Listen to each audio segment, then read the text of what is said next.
1절에서 5절의 말씀 교독을 합니다.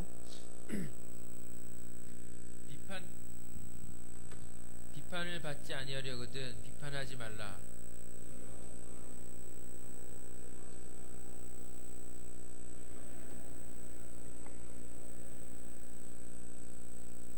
어찌하여 형제의 눈 속에 있는 티는 보고 내 눈 속에 있는 들보는 깨닫지 못하느냐.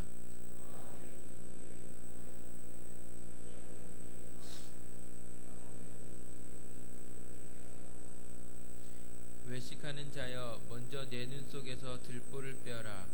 그 후에야 밝히 보고 형제의 눈 속에서 티를 빼리라. 이는 하나님의 말씀입니다. 우리 주님께 감사합니다. 내 영혼이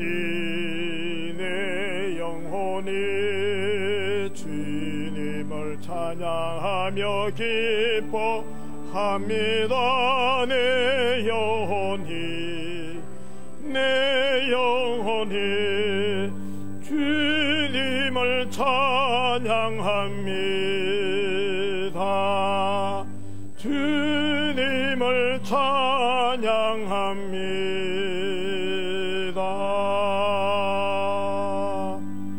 아멘. 이제 선한 이유 찬양돼서 하나님 앞에 영광 돌리겠습니다.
하나님, 저희들이 이제 겸손한 마음으로 주의 말씀을 들으려 합니다. 진리의 성령 하나님, 우리 가운데 임재하셔서 우리의 마음들, 상처받은 마음들, 지쳐있는 영혼 말씀으로 만져주시고 만나주시고 우리를 새롭게 하시되 생명의 풍성함이 이 말씀 가운데 임하게 하여 주시옵소서.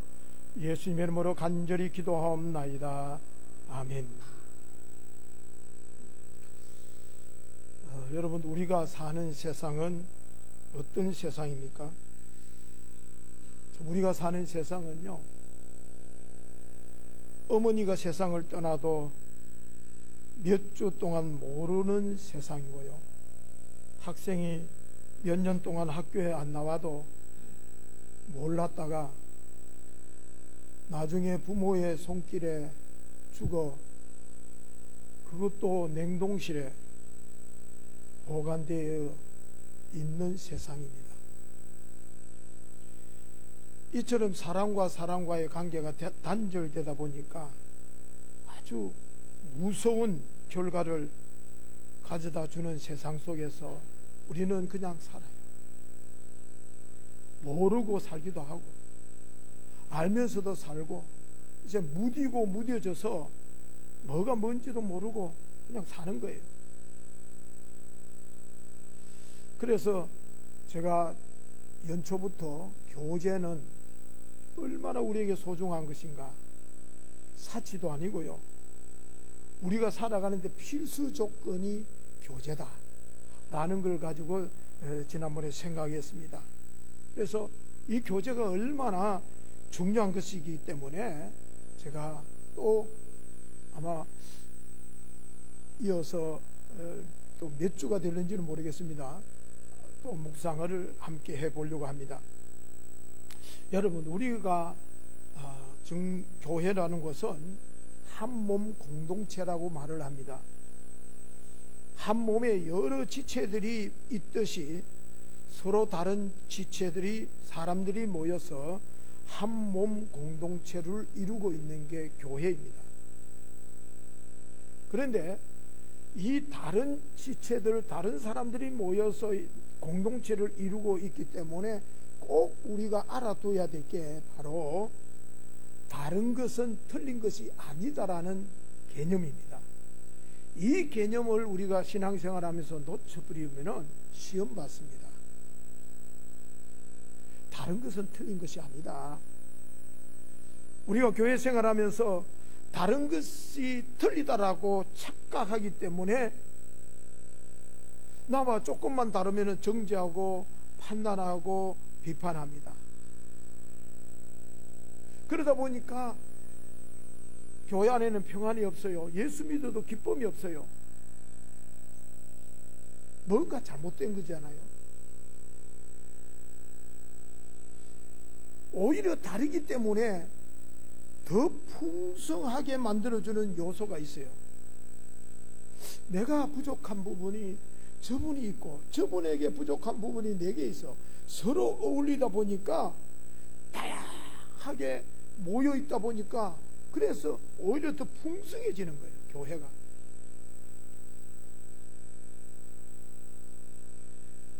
그런데 우리가 사실 서로가 달라도 너무 다르고 그래서 만나면은 갈등이 있고, 다를 뿐만 아니라 우리는 약합니다. 약할 뿐만 아니라 우리는 죄를 짓습니다.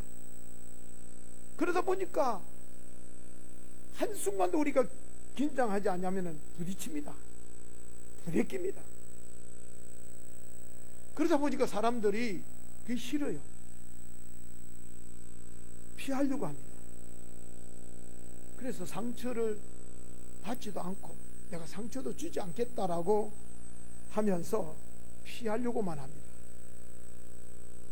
오늘은 우리 한국 교회의 성도들이 얼마나 피하여 다닙니까? 이 교회 저 교회 피하기도 하고 아예 교회에 가서 상처 안 받겠다고 아예 교회에 주저앉아 버려요. 교회도 안 나가요. 그러면서 CTS 예배를 드리고 있어요. CBS 예배를 드려요. 지난번에 어떤 분이 그래요. 목사님, 이제 내가 CTS 예배를 접고 교회 나오겠습니다.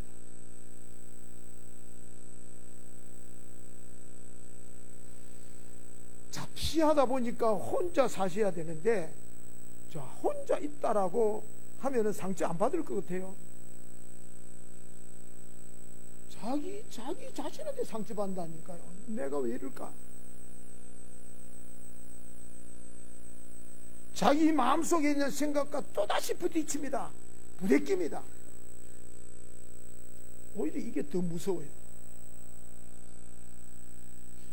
대인기피증이 되고요, 피해망상증이 되고요, 우울증이 되어집니다.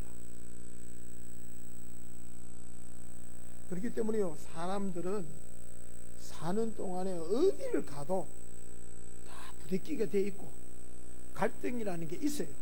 부부가 만나서 한 가정을 이루고 자식을 내가 놓고 살아도 갓깁니다. 갓깁니다. 갈등이 없으면 얼마나 좋겠어요. 근데 우리는 그렇게 살아갈 수밖에 없다라는 거예요. 그래서 문제는 갈등입니다. 갈등. 사람은 관계적인 존재라서 서로 상호 의존적입니다. 그러다 보니까 가까이 가게 되고, 가까이 가니까 갈등이 일어나고 상처를 받습니다. 멀리 있으면 갈등이 없어요. 그런데 가까이 가니까 충돌이 일어나. 가만히 들여다보면요, 생각이 다르고 목표 지향점이 다르고 가치관이 다르다 보니까 자꾸만 간섭을 하게 되고 입을 대게 되고, 그러다 보니까 충돌이 일어나는 거예요. 혼자 있으면 갈등이 없을 텐데 둘이 있다 보니까 의견이 상충되어지는 거예요. 그러다 보니까 그게 조금만 지나치면은 이제 말과 행동이 거칠어집니다. 왜 그러냐, 안 그러면 안 되느냐라고. 그러다가 안 되면은 정죄합니다. 그러다가 안 되면은 비판해버립니다. 그래서 갈등의 가장 뿌리를 닦고 있는 게 비판이에요. 정죄예요. 그래서 우리 주님께서 그것을 아시고, 얘들아, 너희들 서로 비판하지 말라. 그것은 서로 상호간에 잘못되어도 말하지 말라는 게 아니에요. 왜? 그러면 못 고치잖아요. 그게 아니고요, 5절에 보니까 외식하는 자여 먼저 내 속에서 들보를 빼어라. 그 후에야 밝히 보고 형제의 눈 속에 있는 티를 빼리라 라고 가르침을 줍니다. 형제의 눈 속에 티를 빼려면은 비판이 있어야죠. 지적도 해야죠. 그런데 그때 비판하고 지적할 때 온유하고 또 부드럽게 지적을 해서 고쳐야 됩니다. 그렇기 때문에 주님께서 일체의 비판을 하지 말라는 게 아니에요. 어떤 것을 하지 마라? 파괴적인 비판을 하지 말라는 거예요. 관계를 깨뜨려버리는 그런 것을 하지 말라는 거예요. 잘못된 것만 이야기하고 잘못된 말과 행동을 고치면 되는 것이지, 상대방의 인격까지 짓밟아버리고 모독해가지고 자존심을 구겨버리면 안 된다는 거예요. 그러지 말라는 거예요. 그래서 덧붙여 주시기를, 너희가 비판하는 그 비판으로 너희가 도로 비판을 받게 된다. 너희가 그렇게 파괴적인 말을 하고 상처 깊은 말을 하게 되면은 부메랑이 되어서 너도 반드시 그것을 당하게 된다. 상대를 네 잣대로 재어버리면은 너도 네가 내민 그 잣대로 네가 돌이킴을 받는다. 재물 받게 된다. 그러니 명심해라. 어찌하여 형제의 눈 속에 티를 보고 말하느냐. 티라는 건 먼지입니다. 여러분들 눈에는 먼지가 들어가는 게 일상이에요. 흔한 일이에요. 근데 형제의 눈 속에 티를 보지 말고 네 눈 속에 들보를 왜 깨닫지 못하느냐라고 하셨습니다. 들보는요, 티에 비하면 비교가 안 되는 겁니다.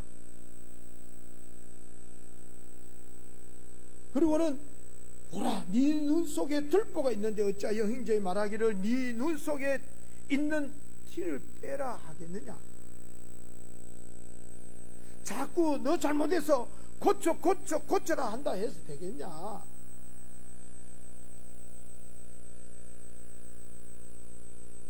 그 말씀은 어찌 너는 고치지 않고 상대를 향해서 자꾸 고쳐라고 하느냐. 그러면서 외식하는 자여 네 눈 속에 들보를 먼저 빼라. 그리고 나서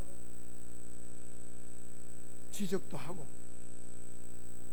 야, 우리 함께 한번 좀 고쳐보자 라는 말이에요. 근데 여기서 주님께서 외식하는 자여라고 말합니다. 외식이라는 말이 뭘까? 여기서 말하는 것은 지는 안 변하고 남을 변해라고 하고, 지는 안 고치면서 남을 고치라고 하는 사람은 이게 외식하는 자라는 거예요. 자기 눈 속에 들보를 빼어버리면 밝게 보게 되니까 상대방이 환하게 보인다는 거예요. 그제서 가서 지적하고 그제서 가서 고쳐줄 수 있으면 고쳐주고 해라는 거예요. 여기서 핵심은 또 들보입니다. 이 들보라는 것은 우리말로 두 큰 기둥과 기둥 사이, 여기 이게 들보예요. 상징적인데요. 이게 들보, 기둥과 기둥 사이를 연결해 주는 거예요. 그래서 원어에 보면은 독소스라는 말을 씁니다. 독소스라는 말은 통나무라는 거예요. 큰 통나무를 들보라고 해요. 그게 우리 주님께서 얘들아 너희들 눈 속에 들보가 있대. 그 말은 너희들의 눈 속에 통나무가 있대. 그 말입니다. 여러분 상상이 됩니까? 주님이 너무 비교를 해도 지나친 표현이라고 생각 안 되십니까? 과장을 너무 사용한다고 생각 안 되십니까? 여러분 우리가 옛날 어렸을 때 어른들이 뭐라고 그럽니까? 야들아, 남의 흉 보면 안 된대. 남의 흉이 한 가지라 하면 자기 흉은 12가지대. 그러니 흉 보지 말라고 이야기합니다. 거기에 비하면 예수님께서 하신 말씀은 티가 아니라 통나무로 비유합니다. 먼지의 몇 배가 될 것 같아요? 몇백 배가 아니라 아마 수천만 배나 더 될 겁니다. 근데 왜 예수님이 이런 과장법을 썼을까? 원래 가장법이라는 거짓말이 아니거든요. 하나의 어떤 문화적인 표현입니다. 근데 왜 예수님께서 가장법을 써도 이렇게 심하게 썼을까? 이유가 있을 거예요. 왜 상대의 눈에 있는 먼지를 보고 이 눈 속에는 통나무를 못 보느냐, 그 말이거든요. 그게 그런 것 같아요. 여러분들 세상에는 전부 다 내 탓만 합니다. 자기 탓을 이야기하는 사람 거의 없습니다. 신문을 보십시오. 전부 다가 내 탓입니다. 정치하는 꼬락서니를 보세요. 이름 바꾸고 국민의당 더불어민주당 소용없습니다. 다 내 탓입니다. 오히려 남이 잘 안 돼야 정권을 잡고요, 남이 잘 안 돼야 지가 산다고 생각하는 게 세상이에요. 어쩔 수 없는 것 같아요. 왜냐하면 인류의 조상들이 그랬거든요. 하나님께서 네가 왜 선악과를 따먹으냐? 나 아닙니다. 나는 아니에요. 저 하와 때문입니다. 니는? 나는 아닙니다. 뱀 때문입니다. 그 같은 피가 지금 저와 여러분들의 혈관 속에 지금 흐르고 있으니까 어쩔 수 없는 거예요. 그래서 상대방의 약점은 확대하게 보이는 거예요. 크게 보이는 거예요. 그래서 확대해서 말을 합니다. 근데 자신의 약점은요, 최대한 축소해요. 잘못해놓고 절대로 잘못했다고 말하는 사람 없어요. 그 한마디만 하면 돼요. 아, 미안합니다. 내가 잘못해. 죽어도 그게 안 되는 사람이 있어요. 그래 놓고는 상대방이 놓고 말할 때는요, 한 가지 잘못한 걸 두고도 하나를 보면 10개 안다 해가지고 막 맨날 그런 인간들을 취급해버립니다. 오라칩니다. 그러다가 지가 잘못하면요, 사람 다 그럴 수도 있지 뭐. 하나 잘못한 거 가지고 왜 그래? 10개 잘못해놓고 하나 잘못한 거 갖고 왜 그러냐고 떠듭니다. 이게 인간이라는 거예요. 이게 인간이라는 거예요. 그래서 예수님께서 이 같은 우리 인간을 너무 정확하게 아시기 때문에, 얘들아, 네 눈 속에 들보가 있어. 네가 최소화시키고 아무렇지 않게 생각하는 거, 야, 한번 꼼꼼히 생각해봐. 확대해서 봐. 그게 뭔지 아느냐? 대들보야, 통나무야. 그러니까 너부터 먼저 봐 라고 말씀하세요. 상대를 고치지 말라는 게 아니에요. 너부터 먼저 봐라는 거예요. 너부터 먼저 고치라는 거예요. 너부터. 그래야 상대방을 바르게 볼 수 있지 않겠느냐, 고쳐줄 수 있지 않겠느냐, 그 말이에요. 그래서 너 자신부터 봐라. 그렇지 않습니까? 하나님께서 이 죄 많은 나를 용서해 주셨는데, 아이고, 저 사람이 무슨 잘못이 있어, 그럴 수도 있지. 너 그렇게 보여지는 거예요. 그게 안 되니까 상대를 과장해서 봐버리고 끝난 인간으로 취급해버리는 거예요. 그래서 예수님께서 이러한 우리 인간성을 너무 잘 아시기 때문에 화장법을 쓰신 거예요. 충격을 주신 거예요.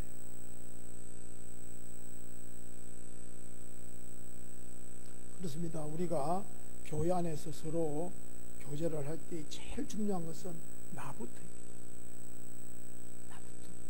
나부터 고치고, 내 자신 속에는 상대방보다 더 큰 흉이 있고 더 큰 죄가 있다는 것을 생각해내야, 그래야 상대도 바로 잡을 수 있고 교회도 건강하게 함께 그 공동체를 이룰 수 있다는 거예요. 그런데 우리가 이 같은 자세로 살면은 부부관계니 부자지간이 안 변하겠어요? 교회가 안 변하겠어요? 신앙생활이 얼마나 재밌겠어요? 얼마나 풍성하고 여유가 묻어납니다. 교회 오지만 않게도 교회 와서 살아. 좋아. 내 아버지 집에 문지기로 있는 것이 내 궁정에서 첫날 동안 궁정에서 건드리는 것보다 납니다. 하게 된다는 거예요. 표정도 달라지고 말과 행동이 달라집니다. 그래서 예수님께서는요, 야, 너 때문이야 하지 말고 나 때문이야 라고 말하라는 거예요. 너가 먼저 한번 변해봐라. 그러면 세상도 다 다르게 보인다. 세상이 다르게 보인다는 거예요. 너가 변해라 하지 말라는 거예요. 안경을 초점 안 맞는 안경을 쓰고 있다가 이 벗어버리면 여러분, 제가 난시가 심해가 그냥 다 멋있게 보여요. 참, 다 멋있게 보여요. 근데 이렇게 딱 보면 자보는지 뭐 하는지 다 보여요. 여러분들, 내가 변하면은 세상이 다 잘 보여요. 그래서 예수님께서 과장요법을 써가면서 우리한테 말씀하는 거예요. 그래서 우리는 관계적 존재라서 관계를 맺고 교제를 나누어야 됩니다. 예배만 마치고 싹 가버리는, 아직도 우리 교회요, 예배만 마치면 인사도 없고 그냥 가버려요. 밥 맛있니도, 그렇죠? 우리 교회 밥 맛있죠? 다른 교회는 국수 주는데 우리는 밥 먹니다. 맛있어요. 근데 그냥 가셔. 왜냐하면 만나면 부딪히거든요. 만나면 상처 죽가 씹히기도 하고 받을까 싶어 두려운 거예요. 그래서 피합니다. 피하다 보니까 관계가 단절되고 고립된 생활을 하게 됩니다. 그러다 보니까 자연스럽게 내 영적, 내 정신적으로 허약 체질이 되어버립니다. 자기 나름대로는 신앙을 지키는 것 같아도요, 결정적인 순간에 가면은 아니에요. 여러분들 지난번에 제가 말씀드리죠, 고슴도치 신드롬이라는 말. 이런 고슴도치는요, 혼자 있으면 추우니까, 외로우니까 이제 다가가니까 질리거든요. 어이쿠 하고 또 비껴납니다. 비껴나요. 외로워, 추워, 또 갑니다. 끊임없이.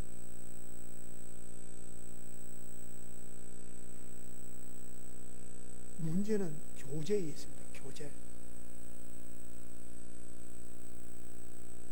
교제입니다.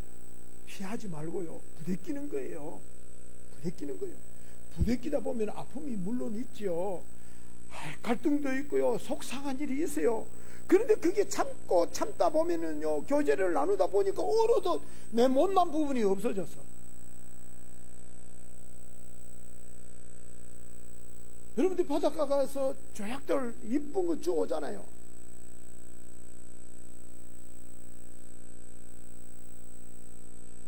그게 처음부터 그런 모양이었을까요? 저 산에 떨어져 나왔을 때는요, 삐쭉삐쭉.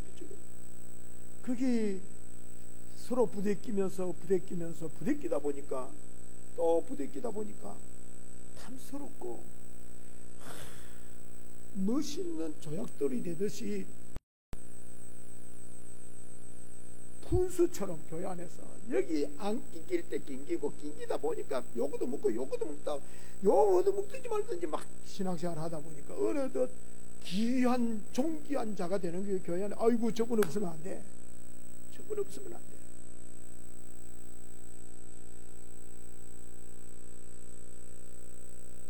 여러분들 사람 사는 걸 가만히 들여다보면요, 똑같은 태양, 이글거리는 태양 아래서 때로는 너무 답답하기도 하고 속이 타기도 하고 미칠 지경이기도 하고 죽고 싶을 때가 있어요. 그런데 동일한 현실에서 어떤 분들은요, 불만을 막 쏟아내는가 하면은 늘 감사하면서 사는 사람이 있다니까요. 동일한 현실 속에 사는데 한 사람은 짜증을 내고 화를 내는데 한 사람은 여유가 있어요. 사랑이 넘쳐요. 그러면서 서로 너 왜 그러냐,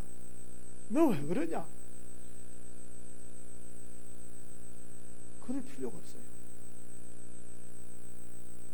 각자 마음에 따라서 각기 다른 반응을 할 뿐이에요. 다름을 보자는 거예요. 틀렸다가 아니에요. 다르네. 그러다 보면요, 너는 나의 거울이 되는 거예요. 나는 막 짜증을 냈는데 말도 안 하고 짜증을 냈어요. 막 너 왜 짜증 내는 소리 안 해도요, 너는 나의 거울이라. 짜증을 냈는데 보니까 저 사람은 왜 똑같은 상황인데 짜증을 안 내고 감사할까? 도전을 받는 거예요. 깨우침을 받는 거예요. 그러다 보니까 차츰 부대끼다 보니까 내가 변하는 거예요. 자, 시간이 없으니까 정리 하나, 오늘은 여기서 조금만 더 정리하고 다음에 구체적인 것을 또 나누도록 하겠습니다. 그래서 저는 율법적으로 이래라 저래라 이거 하지 마라 하라 하지 마세요. 제가 여러분들한테 하도 간섭을 하니까 여러분들이 저보고 뭐라고 해요? 우리 목사님 우리를 방목했다. 지멋대로 놔둬버렸다. 나중에 행복한 줄 아세요? 방목했는 양들은요, 어디를 갖다 놓고 살아남다니까요. 우리 집 닭장 있잖아요. 닭장이요, 25마리를 이어놨어요. 이게 뭐 25마리 시장에 가서 사다 놓으니까 건강한, 우리 송문상 목사님 집에 건강한 닭하고 같이 섞어놨는데, 이 안강시장에, 안강시장 한번 가보시죠. 재밌는 시장인데, 거기서 아마 병이 들었는 모양이에요. 이게 죽기 시작하는 거예요. 하루 지나고 나면, 하루가 지나가고 나면 보면 비실비실 끼찔끼찔 하다. 근데 지금 8마리, 7마리입니까? 윤 집사님. 7마리? 일마들은 이제 어디를 갖다 놔도 살아남다니까요. 일마들은요, 어디를 갖다 놔도 이제는 뭐 AI? 소용없어요. 일마들은 살아남은 애들이에요. 살아남은. 그런 거예요. 여러분들, 중요한 것은 오늘 요것만 기억하시고, 중요한 것은 내 마음속에, 저와 여러분들의 마음속에 예수의 생명이 있으면 괜찮아요. 예수의 생명이 있으면 되는 거예요. 예수님께서 이 못난 나를 위해서 그냥, 우리 장로님 오늘 기도하셨는데 이 지식적인 머리로, 아이고 주님께서 나를 위해서 십자가에 보혈로 피 흘려 돌아가셨. 에이, 그건 아니에요. 진짜 가슴으로 그게 고백되어지면은, 이 같은 나를 위해서, 나를 어렵다 하시기 위해서 죽으시고 부활하셨는데, 이 생의 복음이 성령으로 통해서 생수같이 우리들 마음속에 흘러 넘치면은 되는 거예요. 그게, 그래서 죽었던 우리 마음이 살아납니다. 마음이 살면은요, 거기로부터 변화가 일어납니다. 말이 달라집니다. 표정이, 행동이 달라집니다. 마음이 죽어 있고 병들어 있으니까 좋은 생각이 어떻게 나겠어요? 좋은 말이 어떻게 나오겠어요? 불평뿐만 나오지요. 욕설이 나오고요. 짜증이 나오지요. 마음을 살려내는 거예요. 살려내는 길은 다른 것 없어요. 예수의 피로 다시 수혈하는 거예요. 생명으로 접붙임을 받는 거예요. 그러면 우리 영혼이 살아나요. 우리의 마음이 살아난다니까요. 그거부터 하라는 거예요. 거기서부터 시작하라는 거예요. 복음이 바로 심겨지기만 하면 됩니다. 이게 자꾸 우리가 머리로 예수를 믿지 말고 가슴으로 믿으려면요, 이게 여기 짧은 거리에 내려 올라가면요, 이게 보통 먼 게 아닙니다. 지구 몇 바퀴를 도는 거리일 거예요. 이게 내려오는 게. 그래서 우리가 기도하는 거예요. 그래서 몸부림치는 거예요. 그래서 우리가 금식하고, 왜? 나를 부인해야 돼.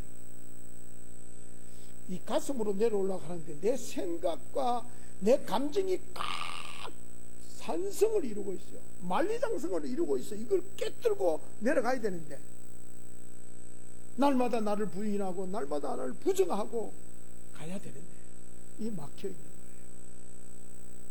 이 끊임없이 이 작업을 우리가 놓아서는 안 되는 거예요.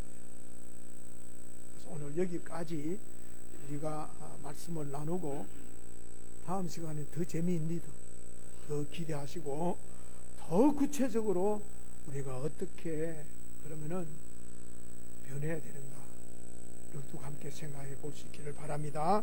기도하시겠습니다. 참 좋으신 하나님, 감사합니다. 올해를 시작하면서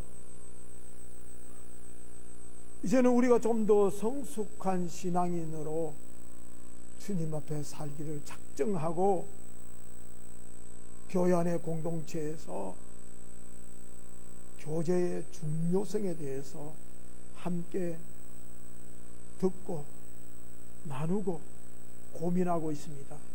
주님, 너 때문이 아니라 나 때문이라는 주의 말씀 받고 돌아갑니다. 내가 변하면은 교회는 그대로지만은 진짜 아름다운 교회로, 남편은 그대로지만은 멋있는 남편으로 보여질 것입니다. 그 행복을 우리 모두가 누릴 수 있도록 우리의 생명이 되시는 예수님, 우리의 마음속에, 우리의 가슴 속에 자정하여 오시옵소서. 다스려 주시옵소서. 예수님의 이름으로 기도드리옵나이다. 아멘.